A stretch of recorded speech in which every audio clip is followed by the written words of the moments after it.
Nandana Vrajajanaranjana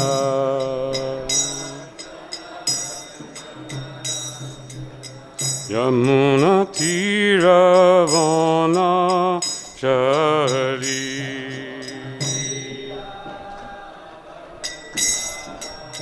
Yamuna Tiravana Chari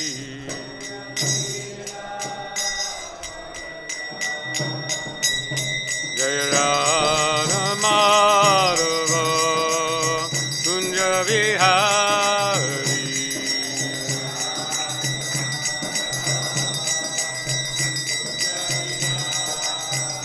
Jaya Radha Madhava Kunja Vihari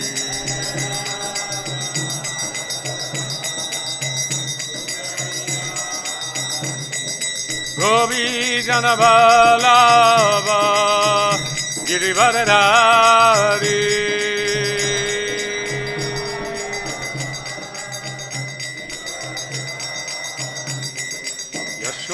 Yashodanandana Vrajajanaranjana Yashodanandana Vrajajanaranjana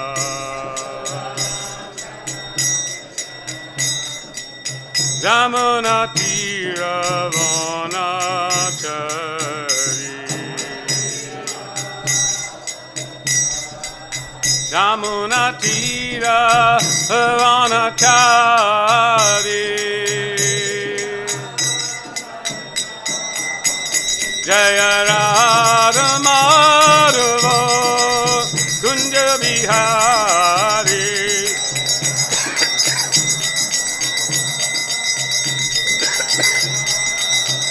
Jaya Radha Madhava Kunja Vihari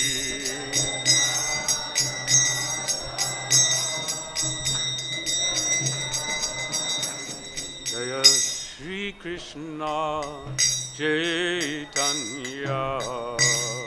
Prabhu Nityananda Shri Advaita Gadadhar Srivasadi Gaura Bhakta Vrinda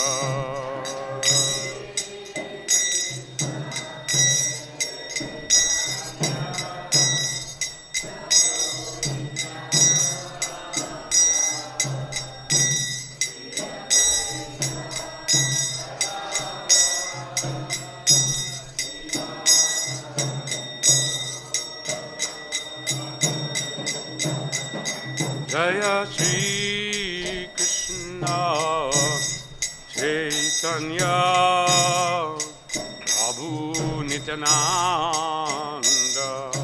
Shri Advaita Gadadhar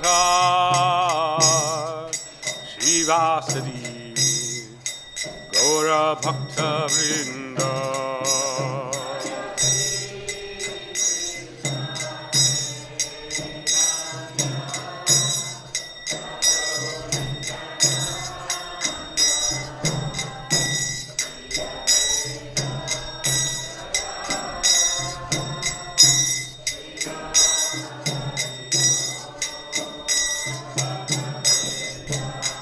Jaya Shri Krishna Chaitanya Prabhu Nityananda Shri Advaita Gadadhar Srivasadi Gaura Bhakta Vrinda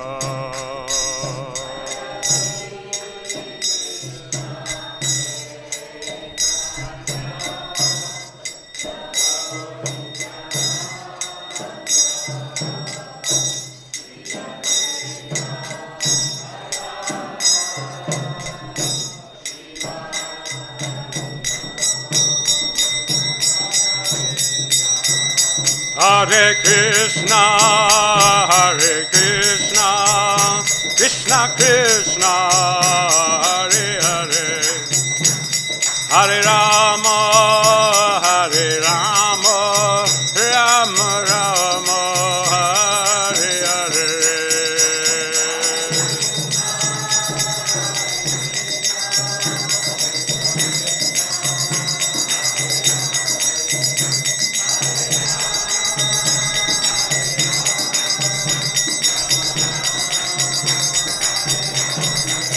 Hare Krishna, Hare Krishna, Krishna Krishna, Hare Hare, Hare Rama, Hare Rama, Rama Rama, Hare Hare.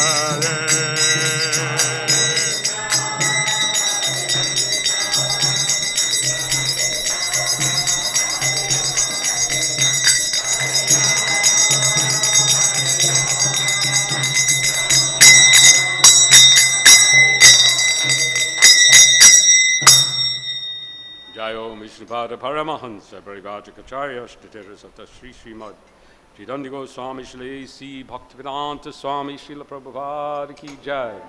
Jayo Vishnupada Paramahansa Parivājakacārya Shtatera Sata Sri Srimad Srila Bhakti Siddhanta Saraswati Thakur Srila Prabhupada Ki Jai. Ananta Koti Vaishnava Vrind Ki Jai. ISKCON founder Acharya Srila Prabhupada Ki Jai. Namacharya Srila Haridas Thakur Ki Jai.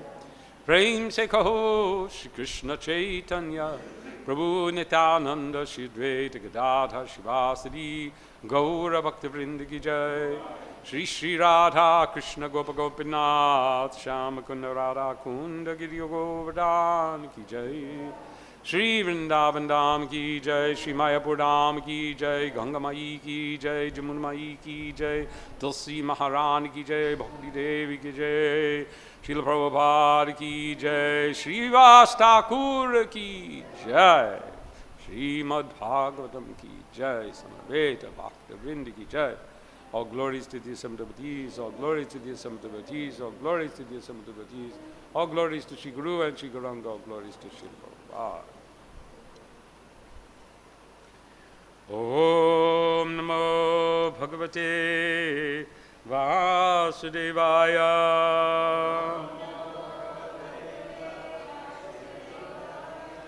Om Namo Bhagavate Vasudevaya.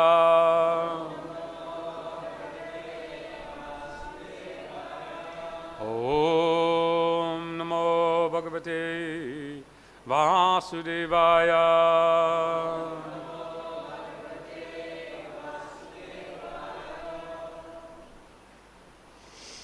So today we'll be attempting to accomplish two things. One, of course, read the verse for today, but also to discuss and hear something about Srivas Thakur. Is that okay? Is this, I guess I'll, okay, that's good enough. All right, so for today's first Srimad Bhagavatam, we're in the second canto and the 5th chapter, continuing the description of the cause of all causes. And as I understand it, we are in text 32, correct? Okay, now let me see if I can read here. I need to put a little more light on things here.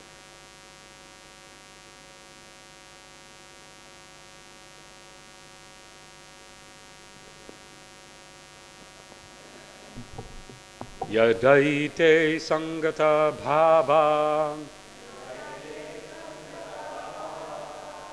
bhūtendriya-mano-guṇāḥ yadāyatana-nirmāṇe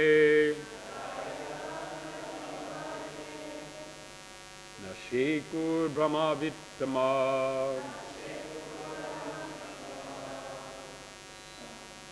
yadaite saṅgatā bhāvā bhūtendriya-mano-guṇāḥ yadāyatana-nirmāṇe śekur brahma-vittama yadaite saṅgatā bhāvā bhūtendriya-mano-guṇāḥ yadāyatana-nirmāṇe śekur brahma-vittama. Others? Yadaite saṅgatā bhāvā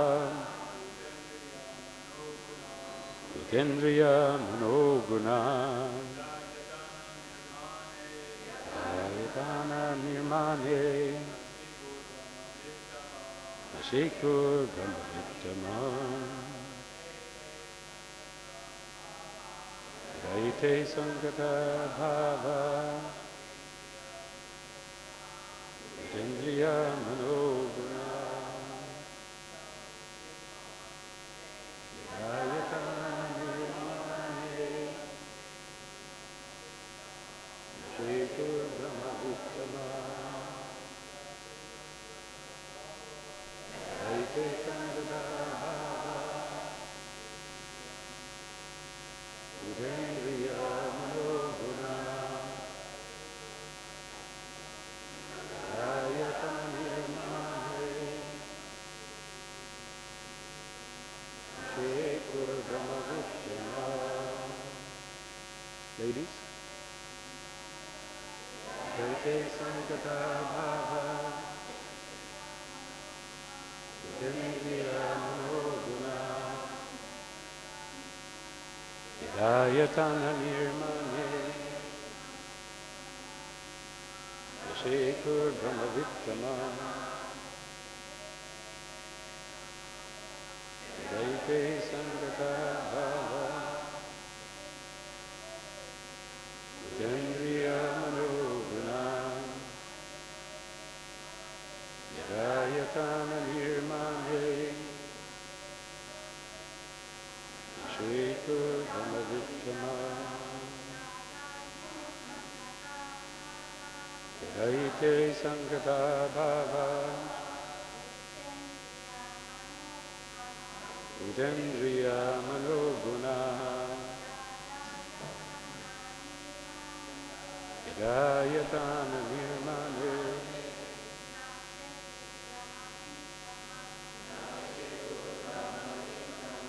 yada, as long as, ete, all these, asaṅgatāḥ, without being assembled,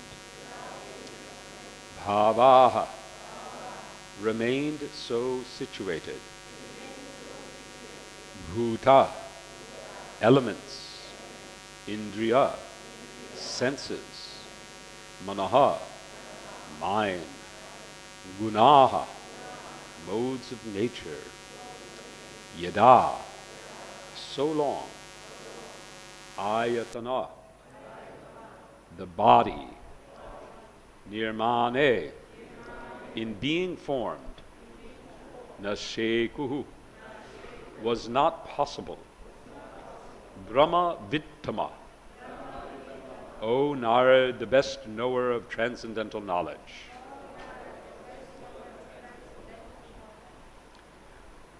Translation and purport by His Divine Grace, A.C. Bhaktivedanta Swami, Srila Prabhupada. O Nārada, best of the transcendentalists, the forms of the body cannot take place as long as these created parts, namely the elements, senses, mind, and modes of nature, are not assembled. Purport. The different types of bodily construction of the living entities are exactly like different types of motorcars manufactured by assembling the allied motor parts. When the car is ready, the driver sits in the car and moves it as he desires. This is also confirmed in the Bhagavad-gītā 18:61. The living entity is as if seated on the machine of the body. and the car of the body is moving by the control of material nature, just as the railway trains are moving under the direction of the controller. The living entities, however, are not the bodies. They are separate from the cars of the body. But the less intelligent material scientist cannot understand the process of assembling the parts of the body, namely the senses, the mind, and the qualities of the material modes. Every living entity is a spiritual spark, part and parcel of the Supreme Being. And by the kindness of the Lord, for the Father is kind to his sons, the individual living beings are given a little freedom to act according to their will, to lord it over the material nature. Just as a father gives some playthings to the crying child to satisfy him, the whole material creation is made possible by the will of the Lord to allow the bewildered living entities to lord it over things as they desire, although under the control of the agent of the Lord. The living entities are exactly like small children playing the material field under the control of the maidservant of the Lord, nature. They accept the māyā, or the maidservant, as all in all, and thus wrongly conceive the supreme truth to be feminine, goddess Durga, etc. The foolish, childlike materialists cannot reach beyond the conception of the maidservant, material nature. But the intelligent, grown-up sons of the Lord know well that all the acts of material nature are controlled by the Lord, just as a maidservant is under the control of the master, the father of the undeveloped children.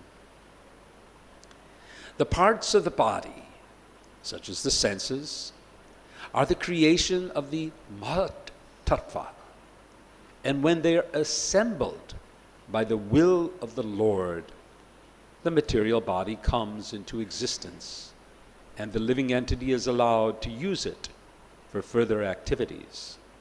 This is explained as follows.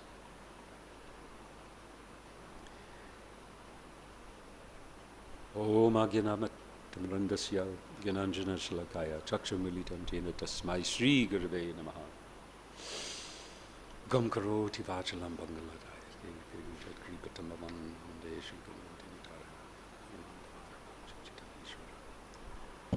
I beg the mercy of all the assembled Vaishnavas that I may be able to speak something on these transcendental topics for which I have minimal understanding. I was listening, I think a couple of days ago, one of the devotees speaking in class here was talking about that, how the topic of this chapter is very, very difficult to understand. And to some extent we have to be just satisfied with understanding that we don't understand. I think that was the terminology he used, which is a very, very intelligent understanding. To be able to intelligently understand and accept that I understand that I don't understand, or I actually am perhaps even unable to understand due to the limitations of my intelligence. This is very intelligent, as opposed to the misguided intelligence of the so-called, Prabhupada likes to use that term, so-called scientists, who believe that everything can be understood by material intelligence. Now, of course, they're getting really, really hopeful because they've created machines. They've created artificial intelligence. And this is very interesting because now they're predicting, and anyway,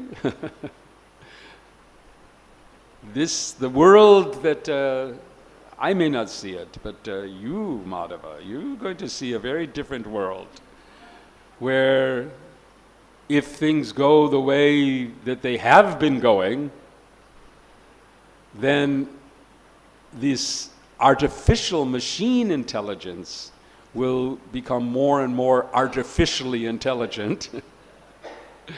And thus the scientists believe, oh, now we'll really get to, because now we have the help of this extended computational power. It is all foolishness because they can't even scratch the surface. This particular chapter and this particular verse I find really interesting. There are parts of the Bhagavatam, in fact there's one, I don't remember the exact reference, but it's in the 3rd canto, where similar topics are being discussed about creation and the elements and so on. And Srila Prabhupada makes a comment in the Purport that here is the substance for great scientific exploration. Maybe Rameshwari, you know where that is. Anyway, it's Rasaraj points this out a number of times that, here, look at here, Sankhya. And the whole, and he's pursuing it himself. He's actually trying to take those descriptions, which go into the elemental nature of reality in a way that is completely unknown to modern science, which thinks in terms of simply particles of mass, and they have some idea of energy and some idea of something called gravity, which they have no idea really what it is. But the idea that there are elemental parts of this creation that are consisting of senses, consisting of mind. What do the Prabhupada talks about here? Mind, the elements. Get to it here.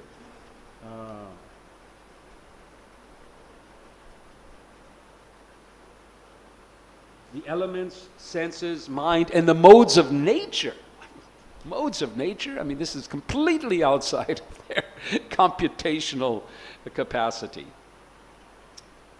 And yet, these fundamental elements of reality are far beyond what we can discover simply by microscopic investigation or super colliders or any of these things. None of these things are going to pop out the gunas. It's just not going to come. And yet, without these other elements, we cannot actually explain how material nature comes into bodies.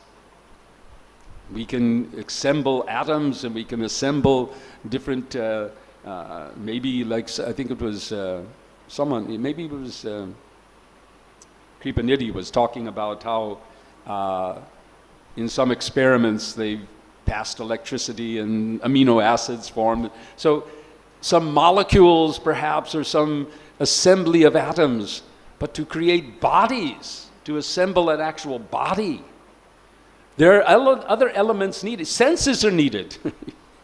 The senses are a basic requirement of a body.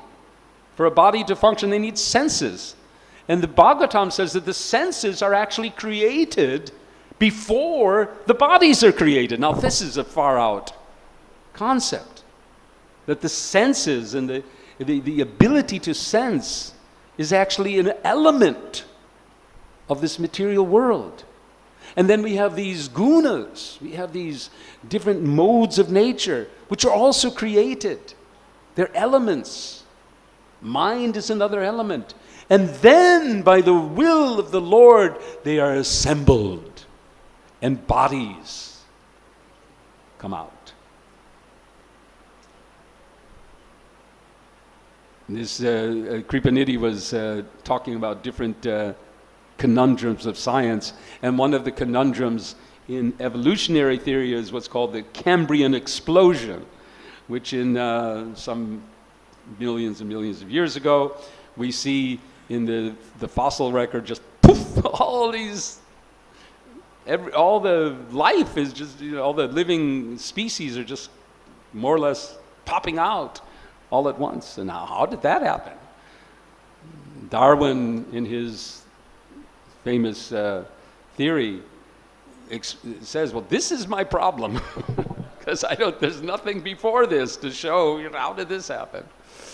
So, but here we are getting the understanding that yes, there is a creation of elements, and then by the will of the Lord they are assembled.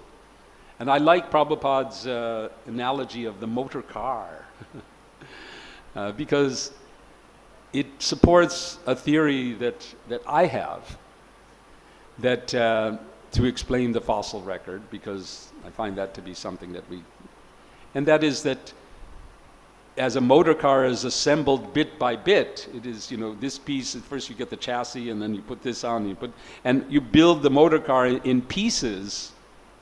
So similarly, it's my theory, which I don't have any, I'm exploring and looking for evidence to support it, that when Krishna brings forth the species of life, that they're assembled, and that what we see in the fossil record is the assembly of these species. Anyway, it's a theory, but it's somewhat supported by this particular verse. But now I would like to turn to the other, and just quickly, before moving over to speak about Srivas Thakur, to the analogy that I find that so wonderful of Srila Prabhupada giving the analogy. And I'm going to do something here which I like to do. I like to I prefer to stand up.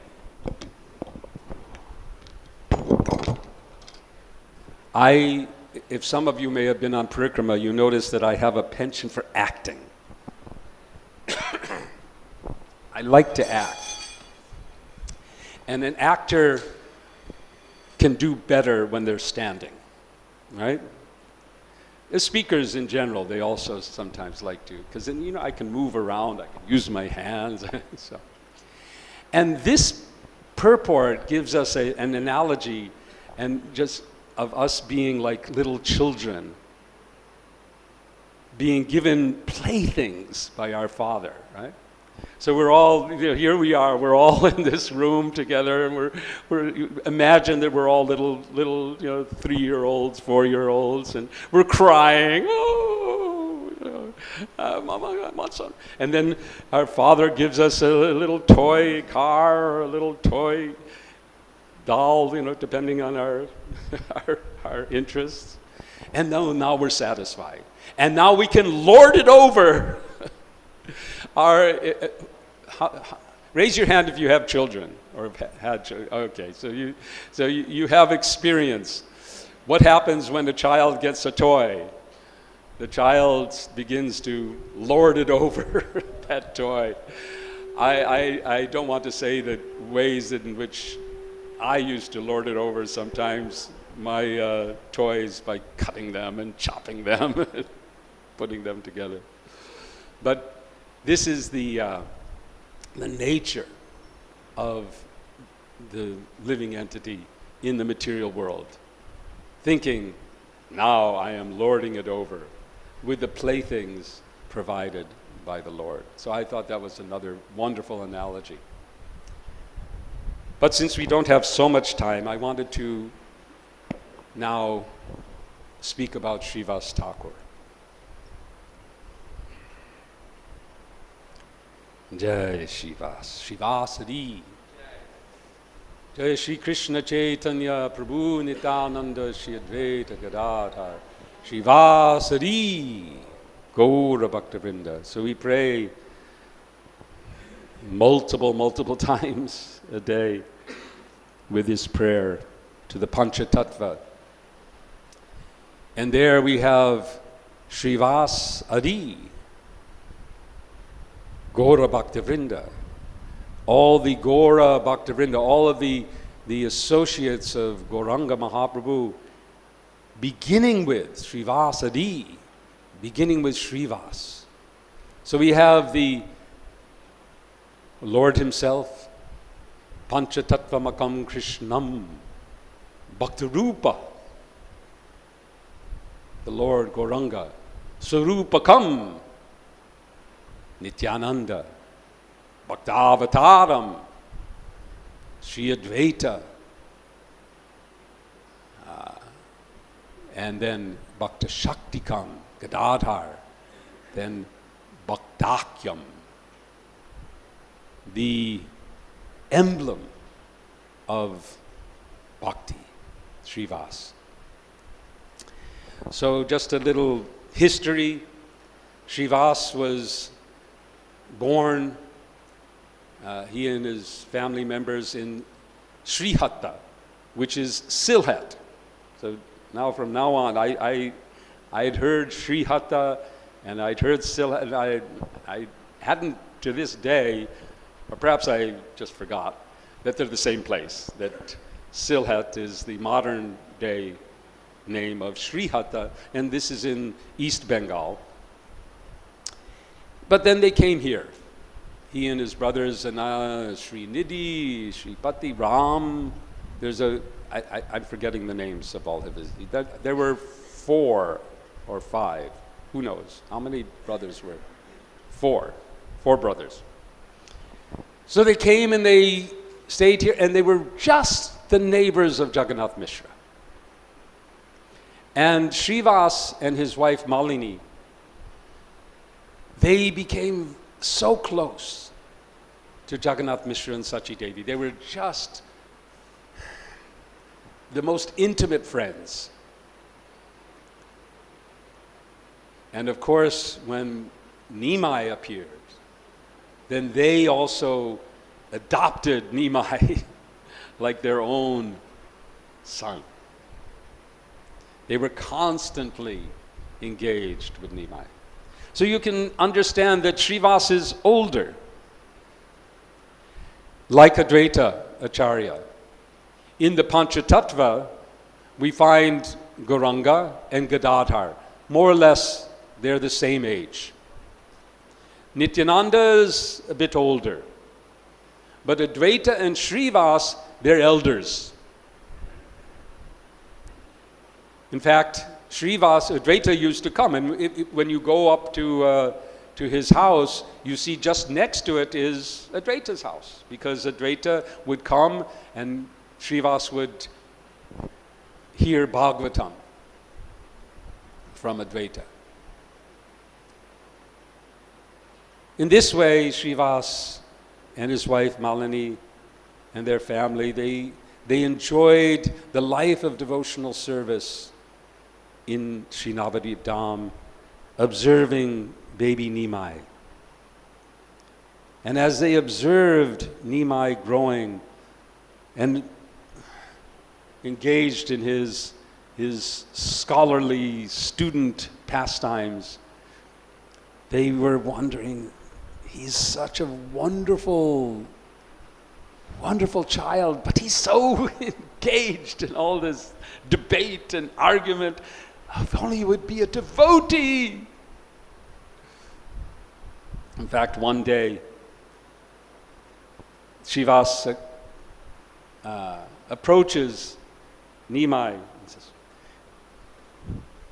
"What is the use?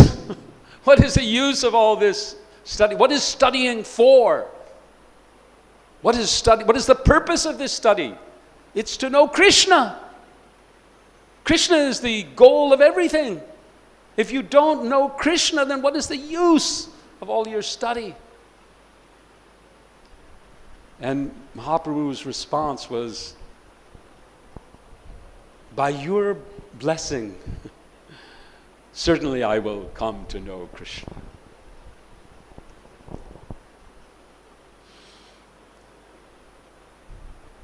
And it happens. Mahaprabhu goes to Gaya and he returns transformed.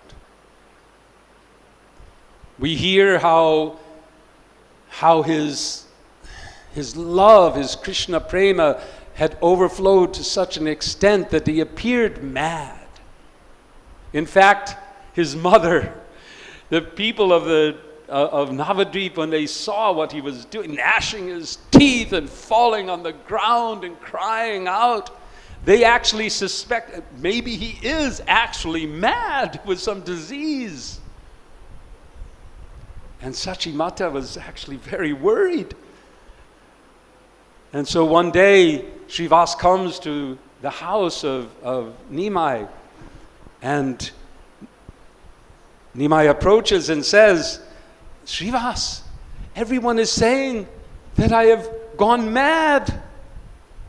And Srivas replies, "Let me get your madness. Let me have the madness that you have. This is the madness that I want. This madness of love of Krishna. That's what I want." Mahaprabhu, he was so pleased to hear this and felt relieved. "Oh, I'm not sick." But as the kirtans began in the house of Srivas, because they had been doing kirtan with Advaita, but now Mahaprabhu is joining. The kirtan is increasing. And the neighbors, they had all along been very, dismissive of Srivas, and now they're getting worried. They're saying that the Qazi is going to come and he's going to arrest, but Srivas is going to escape, and instead of arresting him, they're going to arrest us, and we've got to do something about this. And hearing this, Srivas becomes, as it's described in Chaitanya Bhagavat, that Srivas was, the terms of he was very liberal. So he just became quite easily affected. So he went to his temple, to his altar, and he began to worship Nrsingadev, Nrsingadev, Nrsingadev. He began to worship Nrsinga, and then all of a sudden, crash, boom! Nimai rushes in and says, "I am here! It is me! What do you have to worry?" And he goes and he sits down on the altar and begins to receive the worship. He manifests 4 arms. And Srivas is seeing 4-handed Nrsingadev. This is the first of Mahaprabhu's Mahaprakash. Later, he will do the same thing in the 21-hour Mahaprakash Leela, after Nityananda comes. So Srivas's house becomes the abode of Sankirtan. There are many different pastimes that took place. One is where Mahaprabhu is talking about how the holy name can transform anyone and give them full love of God. I will show you. And then the little child, niece of Srivas, who's Narayani, who becomes later the mother of Vrindavan Das Thakur. He calls for Narayani. Narayani, come, and gives some prasad as a chant, Hare Krishna. Narayani begins chanting, and all of a sudden it is transformed. A 4-year-old child is transformed. It begins to cry and roll and exhibit all kinds of ecstatic symptoms. There is the story of the envious Gopal, I think is Gopal Champu, Gopala Chapala. Not Gopal Champu, that's a book. Gopala Chapala, who is very critical of Srivas. In fact, I think he was involved in one incident where, wanting to somehow embarrass Srivas, get him out, the envious neighbors placed all the paraphernalia for worship of Chandi, the I guess is Durga, outside of the door of Srivas. Srivas comes out and explains, oh yes, I've been doing this all night. But Gopal Chapala contacts, for his offenses, contacts leprosy or some disease, and many years later approaches Mahaprabhu in Kulia, Koladvip, the place of the forgiveness of offenses. Mahaprabhu sends him back to Srivas. Another important pastime, very instructive, takes place. It's very elaborately described in Chaitanya Bhagavat, how during the kirtan in Srivas's house,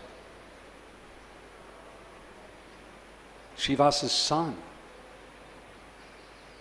who had taken ill earlier in the day,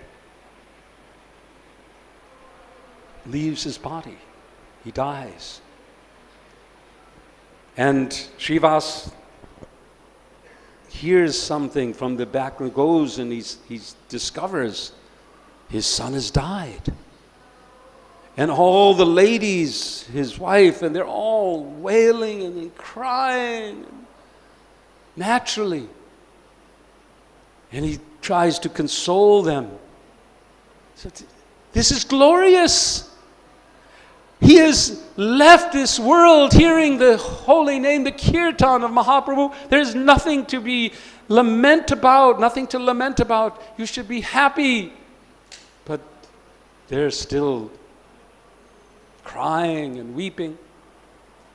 And then he changed. He said, if you can't stop your crying, then I'll give you a big reason to cry later on. Because this could disturb Mahaprabhu's kirtan. And if you disturb his kirtan, then I will end my life and jump in the Ganges. So somehow the ladies, they controlled themselves. And actually they began to listen to the kirtan and felt some happiness. But at the end of this kirtan, as the kirtan came to a close and the kirtan, then Mahaprabhu turned to Srivas and said, I sense that something calamitous has happened in your house. No, everything is, no, I consent.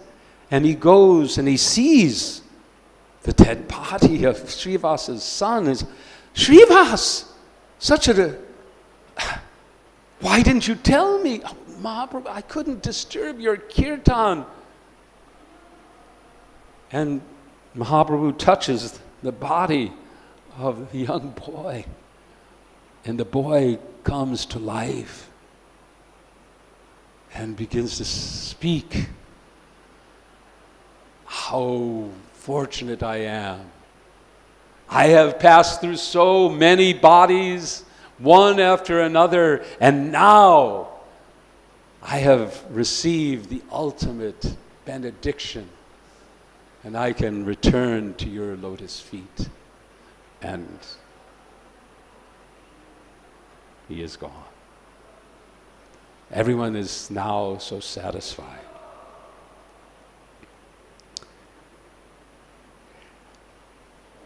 One thing that took place in the house of Srivas that particularly I feel is so important for us.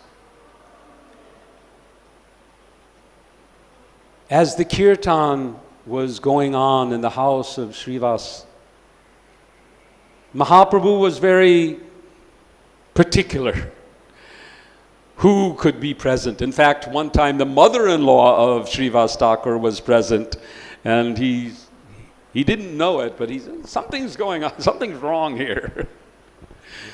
She wasn't quite advanced enough, and Srivas got very upset with her. But others, understanding that they couldn't enter into the house of Srivas for the kirtan, used to sit outside. They used to assemble out and listen. And one day, I think it's Srivas himself who appeals and says, there's so many other devotees, please give them your mercy.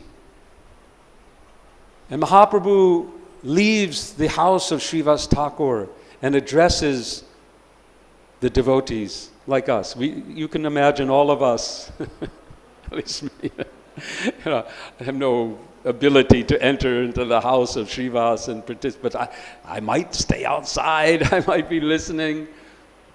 And then Mahaprabhu comes out and addresses everyone.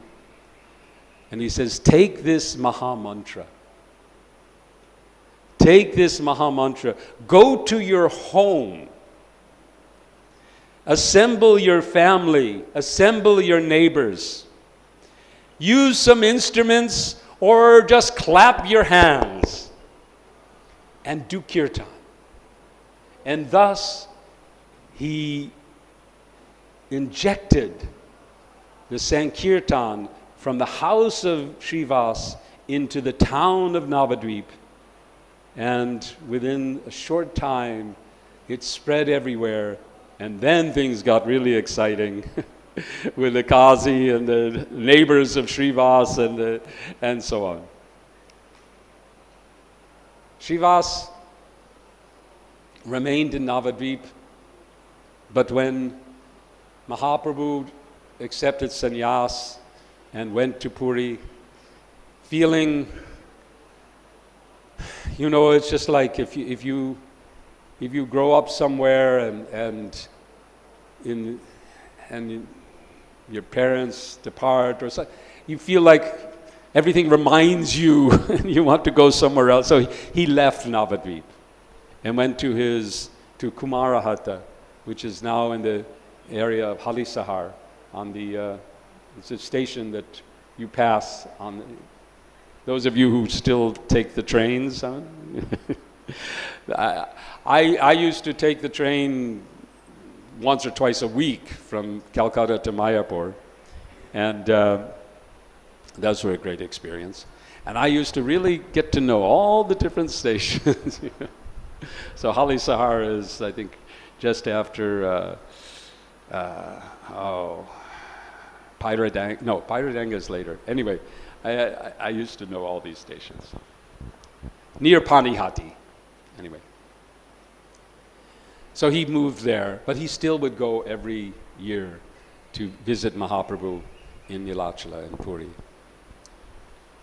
His later life, I really wasn't able to find out much about, what happens to him. Does anybody have any information they'd like to share about Srivas's later life after the... Anybody? I couldn't really find out, what happens. Mahaprabhu leaves, Nityananda leaves, what is Srivas? I don't know. Somebody can find out and share with us. But that is what I wanted to just share. I hope you didn't mind my attempt to try to dramatize this a little bit. And I thank you very much. 9 o'clock, or, well, no, we have 5. This is, yeah, yesterday I think whoever it was giving class, my watch says 5 minutes to 9 and this says 9 o'clock. So I'm going to go by my watch, which says 5 minutes to 9. Yeah, that one, okay. And take some time for questions or comments or anything like that. Thank you very much. Srivas Thakur ki jai. Anyone want to add anything to the pastimes of Srivas? I'm sure I've left out some. Yes, Rameshwar Prabhu. Where's the microphone?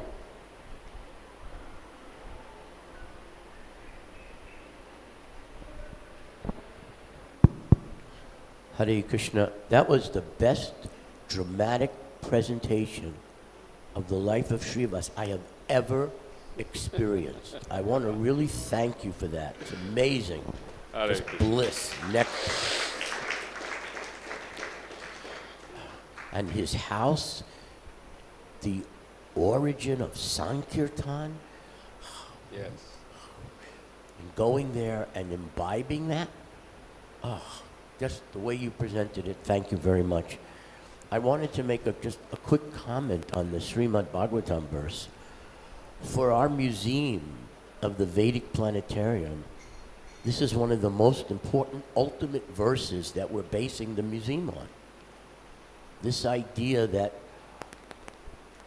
all the parts of that are needed for creation are supplied, already created. They don't start as a little molecule and over billions of years evolve into an eye or evolve into a nose. When Brahma starts creating, he's given all these parts. And now he assembles them into the bodies. That's the difference between our philosophy and the mundane theory of evolution. They imagine a machine 1/3 built, and all the parts just stay in place for no reason. Then 2/3 built by evolution over millions of years. Then 3/4 built, and all the parts are just staying in place for no reason at all. Because none of the parts make any sense until they're all there 100%, and then they start working as a machine. Their theory is dumb. And this is the essence of creative design. All the parts have to exist first, and then the chief engineer can assemble them. So yes. This is our favorite verse for the MOVP. Hare Krishna. And I really love the fact that they don't even know what those parts are. The only parts that they know about or think about are these the mass parts, but the senses, the modes of nature, the time. Thank you. Yes, there's over here.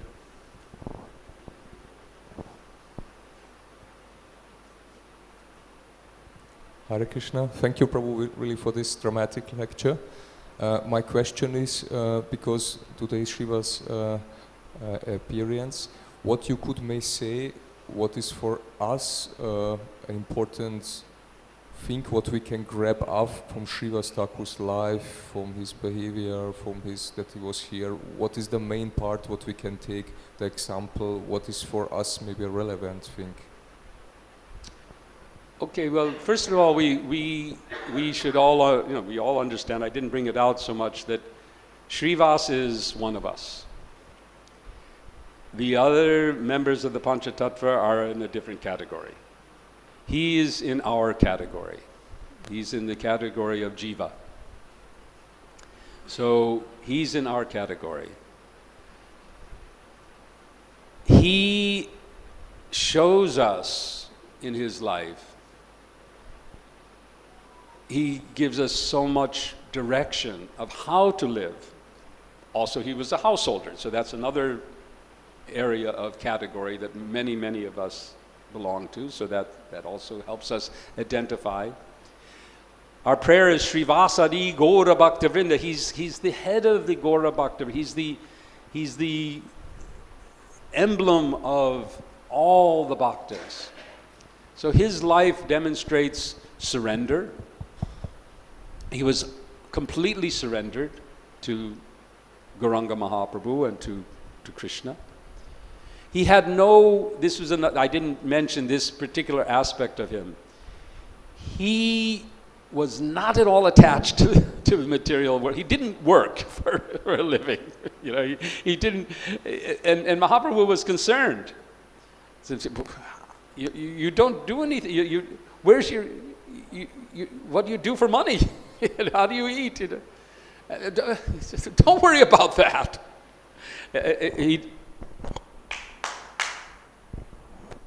That was his response.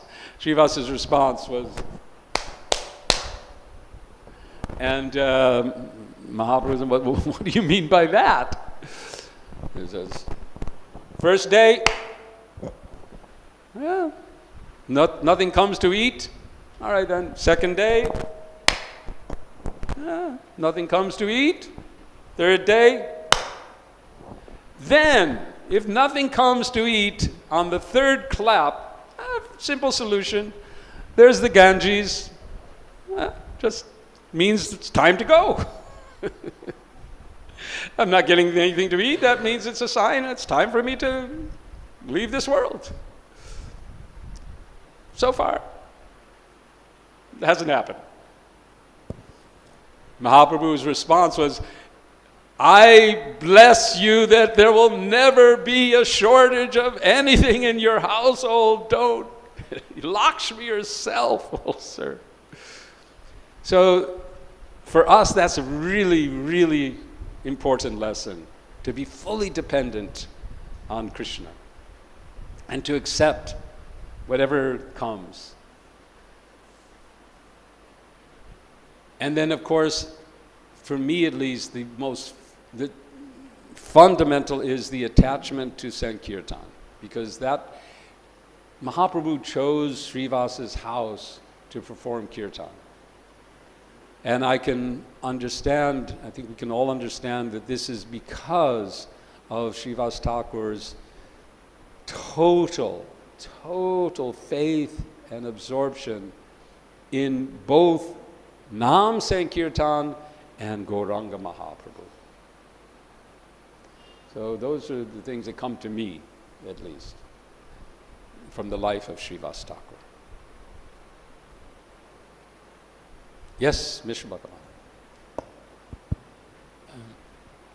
Chota Haridas chose to dive into the Ganga and end his life.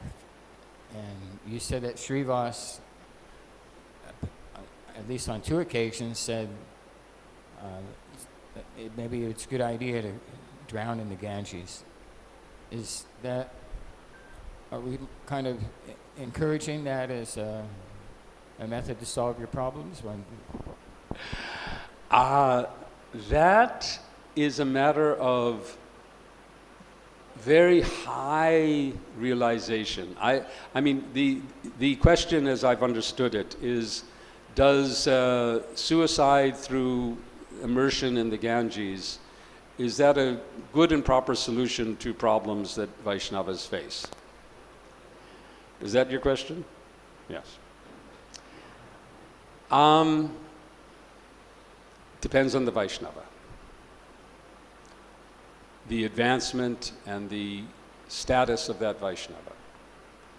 For a Vaishnava who's fully pure and for whom there's some indication by the Lord that it's time to exit this world, then, as we have in the case of Chota Haridas, and in Srivas Thakur's own exclamations. Excuse me?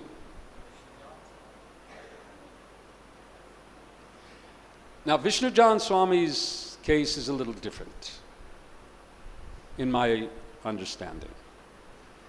It's a question for us, because Srila Prabhupada's reaction was not the same as Mahaprabhu's reaction to Chota Haridas's.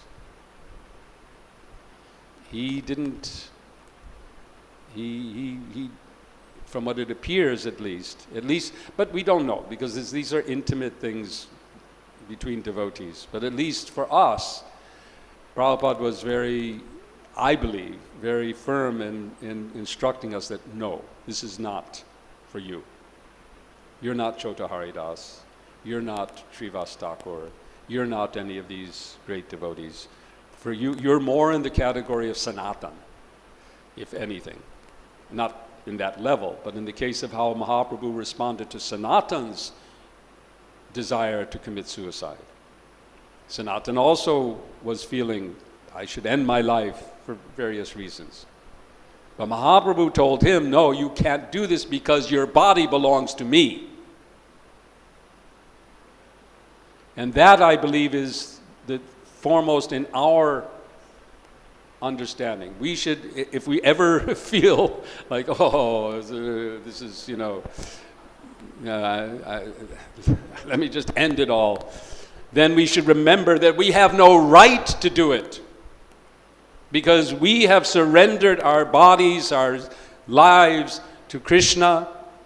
They belong to our gurus and Srila Prabhupada and to Krishna, and we do not have a right to take it into our own hands. That's the lesson, I would say, is for us in respect of this. Does that answer your question? Okay. So now we are past the time. Thank you very, very much. Hare Krishna, Jai Srivas Thakur ki Jai. Prabhupada ki Jai.